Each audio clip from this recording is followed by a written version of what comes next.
Today we're filming and photographing some stunning food inside the studio like usual, but in collaboration with Samsung and Matador, who sponsored this video, we now have a new camera to play with. All of the food images, the food video that we're going to be creating here inside the studio is going to be shot entirely on this brand new Samsung Galaxy S21 Ultra 5G smartphone that you see right here, which I've been excited to make a video about since it was announced because it has some seriously epic features that make it a pocket-sized content creation powerhouse for us food photographers. It's all very meta. I'm going to be filming the food with the S21 Ultra in my hands. Ryan over there is going to be filming me film the food with the S21 Ultra in his hands. Everything that you're going to see in this video is shot on the S21 Ultra. Honestly, I've been looking to get a Samsung for a while now, and I have to say, their massive 108 megapixel rear camera, 40 megapixel front camera, with 8K and 4K video options, plus super slow-mo up to 960 frames per second. So we styled some tasty food for a few still images to test out the camera's feature, share some of my phone photography and filmmaking tips, and I'm shooting it all handheld. Then I'll set up and shoot a short, creatively styled video recipe. That way you can see what the phone can do for both photography and video. So let's get started.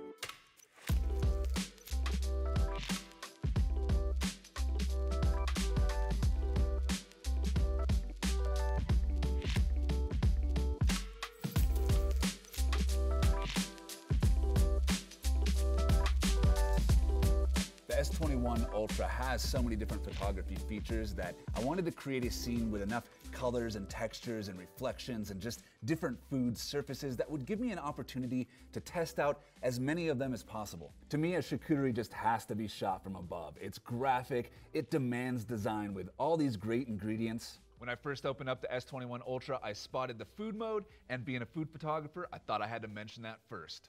The food mode is fascinating because on one end, finally our genre has hit the big leagues, and on the other end, it works really well for getting that delicious, selective focus that we love to use in food photography. You can see it's as simple as adjusting the square with the oval in the middle, increasing or decreasing the size by pulling this box, placing your subject or whatever you think should be tack sharp, and taking the image. This effect doesn't work exactly the same as a regular camera and lens, as focus works in a plane and not a vignette, but it's pretty darn close. Especially if you stretch out this box all the way to the edge of the frame here. That subtly adds a nice out of focus area to your foreground and to your background. The back of this phone has 4 lenses. Up top, you have the 12 megapixel ultra wide. This lens over here is the 3x optical zoom lens.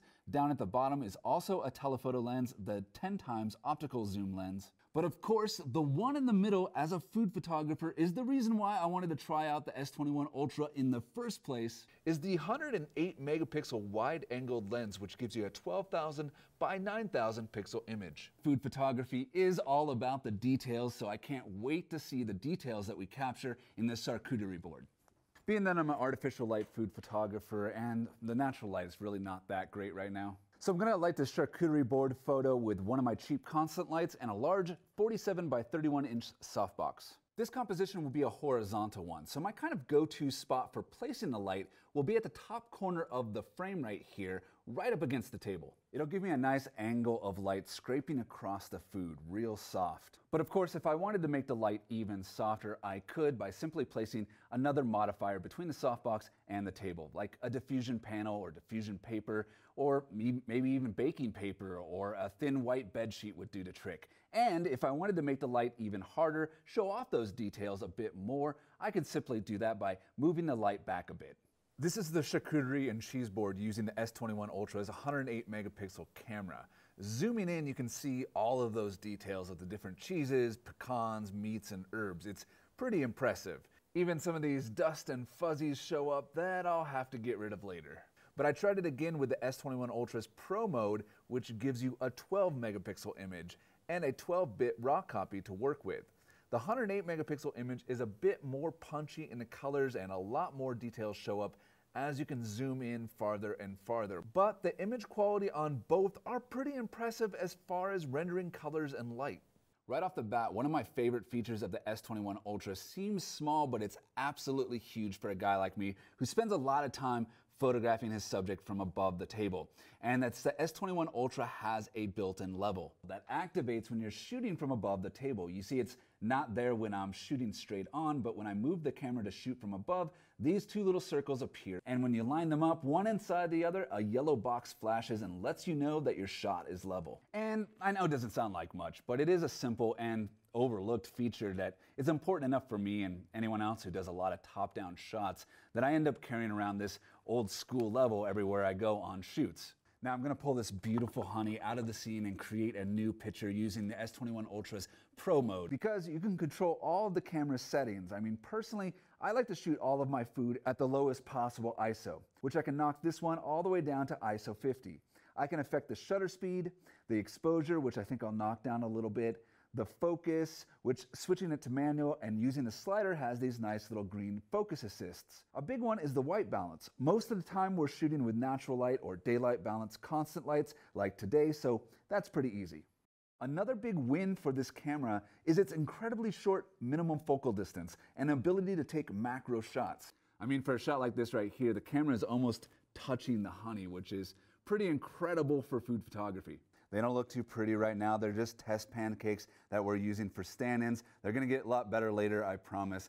But I'm coming at you through what's called the director's view, which is a really cool feature on the Samsung Galaxy S21 Ultra 5G smartphone, because it's simultaneously recording my face up here in this little thumbnail, while at the same time recording the back camera. And I can easily switch between the cameras that I show you by just tapping on the screen on the phone. So if you do a lot of recipe videos like I do, I think you could find that really useful. And you can easily swipe to your face by swiping across the phone and continue recording that back camera or that scene that you're creating. One of the first shots that we're gonna try out for this recipe video is gonna make use of the S21 Ultra's super slow-mo feature, which I have to say is pretty cool. I tested it out a little bit before and I was really impressed. Basically, it goes from normal, ramps down to super slow-mo, and then back up to normal real quick. It's kind of like a inverted bell curve. The real tricky part though is timing the action with the effect.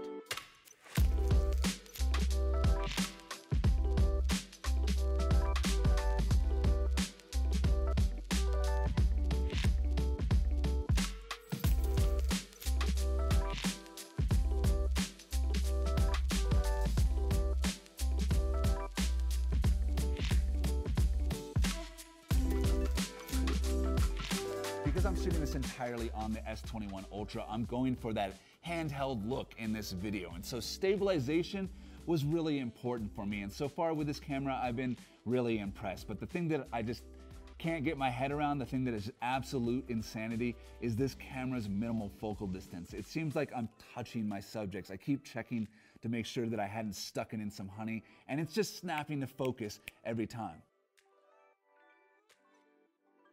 We've pretty much finished up our pancake video here. We got all the beautiful syrup shots and the sugar sprinkling and the blueberries and all that tasty stuff. I wanted to go and make some 8K tight shots with the S21 Ultra and capture some of that really beautiful syrup trickling down the sides of the pancakes. I'll go into Pro Video mode, tap on the video quality, and slide over to 8K 24.